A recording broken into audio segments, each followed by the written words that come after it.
สวัสดีครับผู้ชมผมทัดวีครับวันนี้ทัดวีแซดวันนี้เราก็จะมาเล่นเกมมินิครับ fuck you fuck you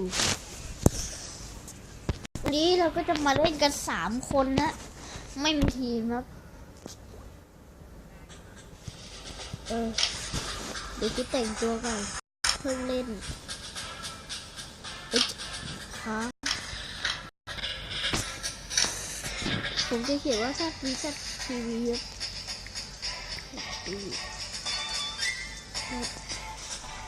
ทีเรียบร้อยผมต้องขอตัดไปตอนที่แต่งตัวเสร็จก็เร็วกดเริ่มกันเร็วตรงนี้เลยเพื่อกันไม่เสียเวลาก็ด่านทะเลทราย15 นาทีจัดไปชุดใหม่ไฟกระพริบก็คือไฟเสียนั่นแหละหย่อนระเบิดไม่มีใครแล้วกูจะหย่อนให้ใครโอ้เยโอ้เยโอ้เยโอ้เยนี่ก็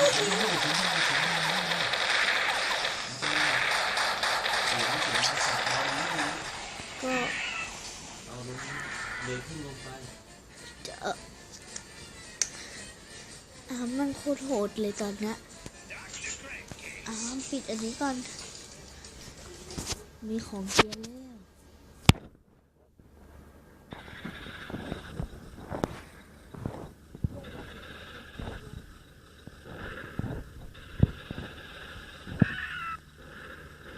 วฆ่าตัวเองตายเฉยเลยไม่น่าเลยไป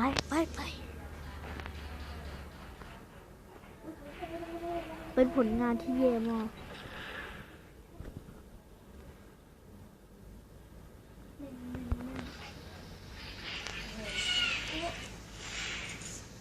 อุตส่าห์ป้าหัว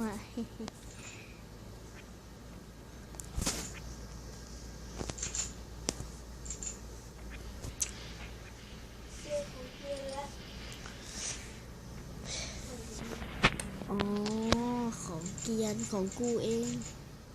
ไม่ต้องเป็นห่วงครับตอนนี้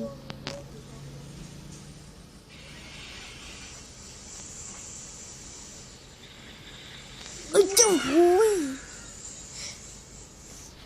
ไม่ระเบิดเหรอระเบิดอะไรกับดักระเบิดอะ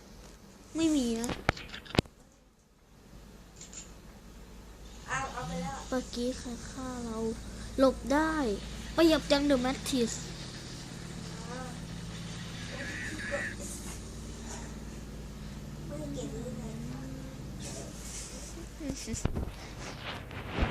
ก็อันนี้เราจะต้องขึ้นที่1ให้ได้เลยตอนนี้ให้อยู่กลมสีเหลืองพี่ไงพี่สีชมพูอ้นสีเหลืองเอาสีฟ้าก็พี่อ้นได้2เดี๋ยวไปได้2คะแนนเอารู้ไง3แล้วกูตาย5ยึดเคกูกาใช่ไหม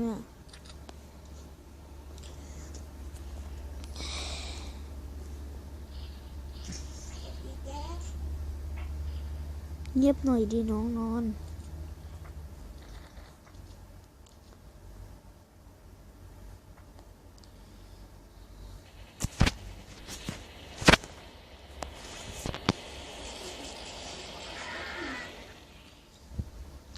ทำไมอาร์มโหดจังเลย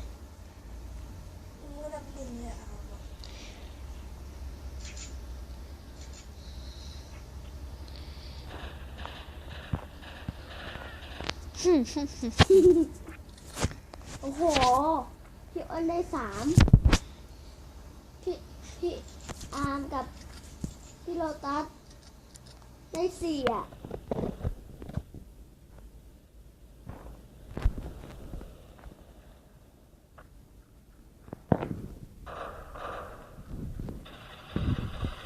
นี่ก็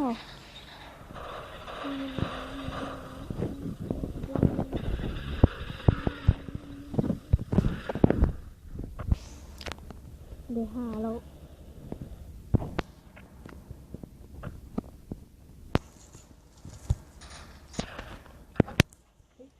you doing what are you doing what are you doing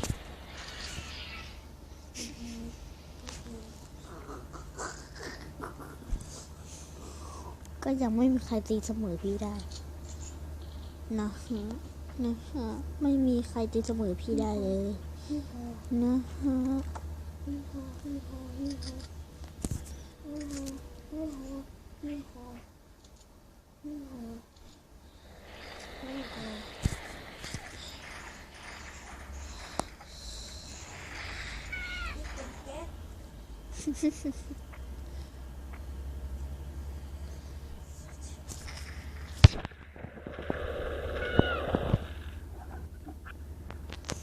เท่าไหร่วะ7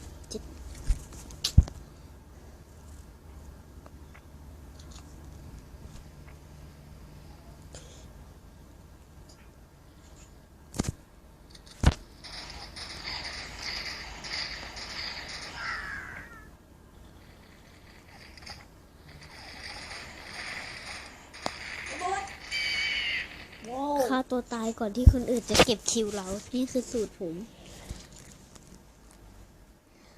รู้สึกว่าแกจะกากสุดนะอ้น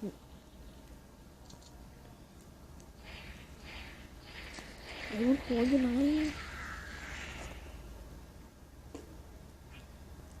หั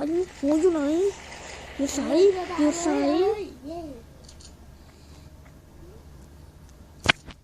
ไปเลย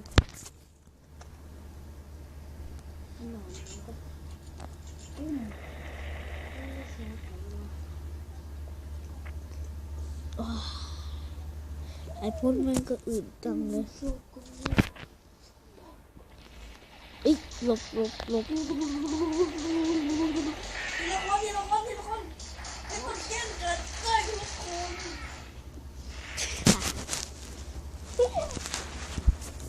แต่อย่างน้อยกูก็เองอะได้น้อยกว่าอาร์มอีกแล้วก็ได้ของเกียร์แล้วเว้ยเมื่อกี้ได้ของโตมันจะได้มาแบบใช้ของเดินแบบอัตโนมัติแหละมาแล้ววะมันยังไม่คิวอ่ะ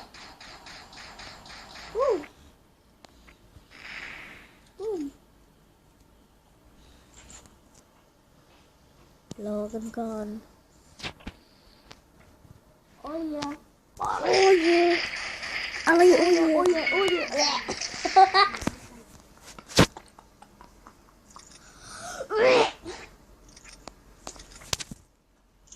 เอาสีฟ้าดิ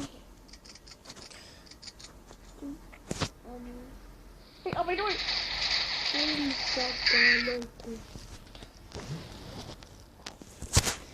เอาอาร์มได้แค่5เอากูขึ้น11ตอนไหน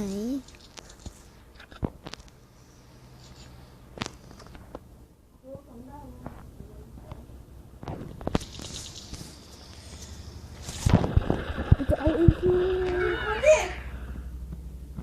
เอาไงวะ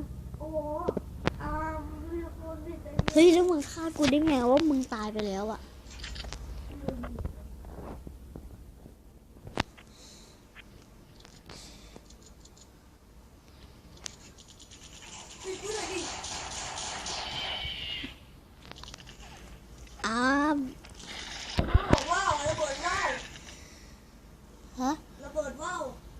มึงพูดว่าวเลยเหรอ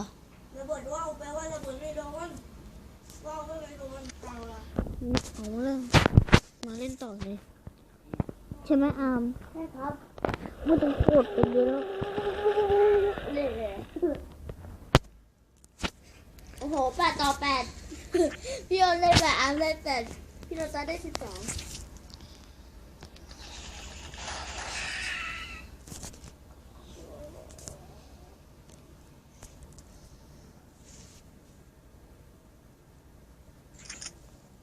เล่นต่อเลย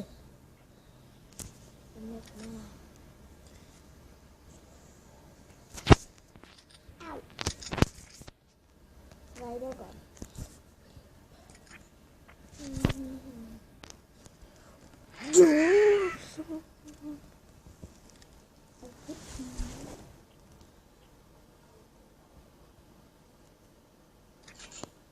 ไป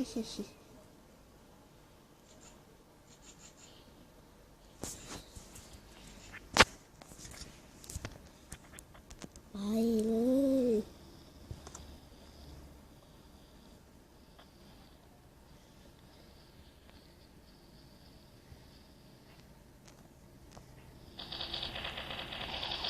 สัตว์กระสุน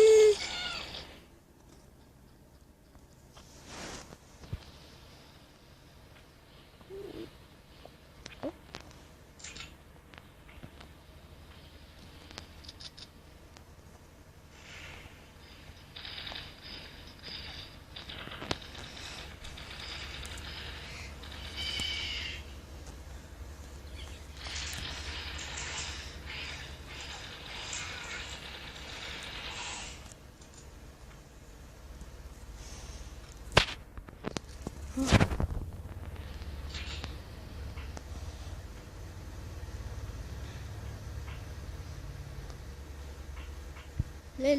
สนุกไม่ได้เอาจริงกันเลยนะฮะ ไม่ใช่นะ ไม่ได้ถามมึง ปุ้ม เอาอาร์มเหรอ ใช่ครับ อย่างนั้นแหละทำงั้นไปเรื่อย จ๊ะเอ๋ yes sir ๆเป็นไงบอกแล้ว ปุ้มช็อกโกแลต somebody call the doctor power ปุ๊กโก อ้าว เอาใครอีกครับ โอ้อาร์มโหดกว่า11ต่อ power ปุ๊กโก ยนตัวยังดี ปุ๊กโกปุ้มช็อกโกแลตเอา ดีๆอาร์มดีๆที่บอกแล้ว โอ้โห อันได้11พี่โอได้10ดูเนาะ 11 ต่อ 11 ใครอ่ะพี่โอเหรอ กับอาร์มเหรอ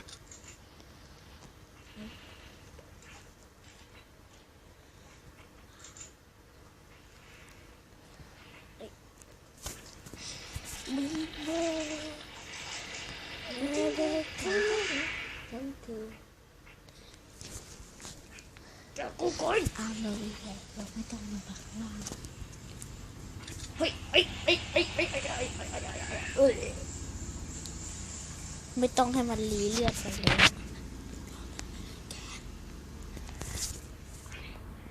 แล้วแต่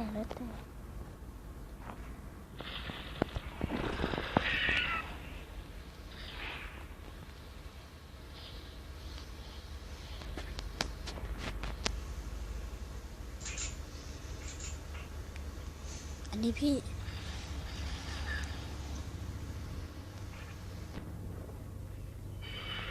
โอ้โห มันก็กับดักตัวเอง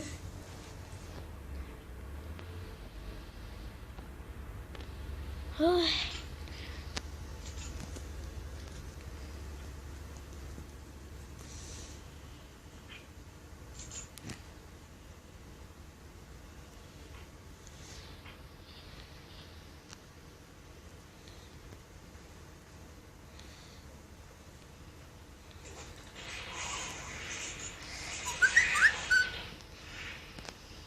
ฮ้ยโปรระเบิดเปล่าวะ ฮะ โปรระเบิดหรือเปล่า เปล่าเขาได้ตรงข้างล่างอีกอันนึงก็เลยเหลือไปทั้งลูก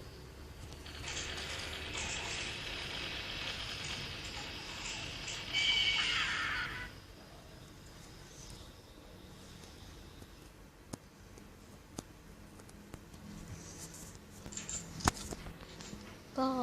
เล่นกันยาวๆเลยครับคุณผู้ชม คุยกันด่ากันมั่งหัวร้อนมั่ง เชฟไม่หัวร้อนเหรอ ตอนลูกศรยิงหลบยิงได้ เ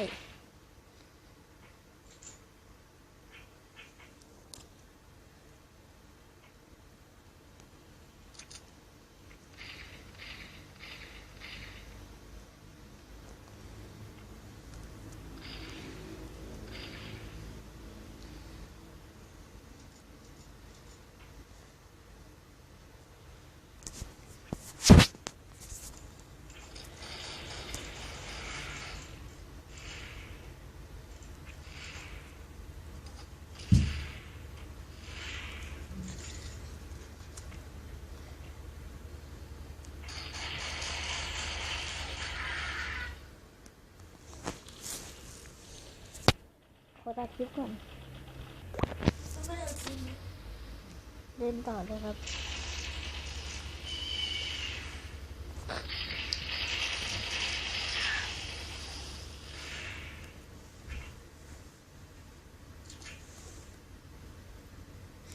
ก็จะมีคนกระกากตามเราทันได้แล้วครับ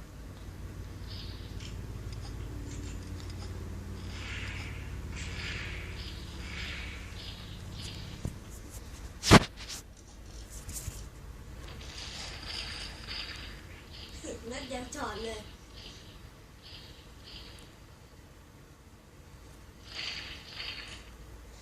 โอ้ยแบตหมดแม่รู้เลยว่าแม่ แบตยังไม่หมดเลย ไอ้พวกใส่กันอะไรบ้างเนี่ย Facebook เล่นพวกเราเครื่องละเกมนอนเกม สีน้ำเงินไอ้ยสีม่วง นี่แหละ ตัดคลิปก่อนครับ